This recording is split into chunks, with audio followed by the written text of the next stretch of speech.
ভালোবাসার নতুন পথ পেলাম, সুরে ছন্দে ভালোবাসার নতুন পথ পেলাম। কি ভালো এখন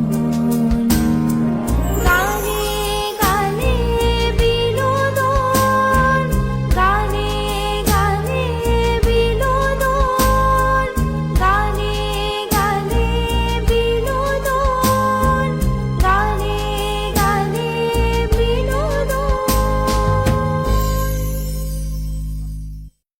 হয় আমাদের সঙ্গে একজন দর্শক বন্ধু রয়েছেন, দেখনি কে রয়েছেন। নমস্কার, শুভ সন্ধ্যা। নমস্কার, শুভ সন্ধ্যা দেবশ্রী। হ্যাঁ, আমি বুঝে গেছি আপনি কে বলছেন, শঙ্কর বাবু তো?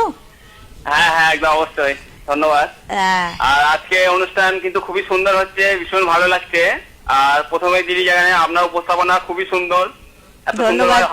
আজকে মমতা দিয়ে যাচ্ছে। দিদিকে নমস্কার জানাচ্ছি। দিদি এত সুন্দর পরপর দুটো গান শোনালো, আমার ভীষণ ভালো লাগছে। যন্ত্রসঙ্গত দাদাদের নমস্কার জানাচ্ছি।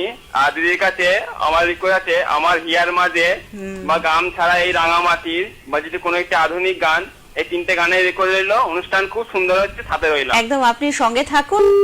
নিশ্চয়ই দিদির ঝুলিতে তো আধুনিক গান প্রচুর রয়েছে, এবং যদি পারে আপনার পছন্দের যে দুটি রবীন্দ্রসঙ্গীতের কথা বললেন নিশ্চয়ই শোনাবেন, কারণ শঙ্করবাবু আমাদের নিয়মিত দর্শক শ্রোতা এবং নিয়মিত কলার, আমাদের ফোন করেন এই অনুষ্ঠানে, তার আবদার একটু একটু রাখতেই হয়।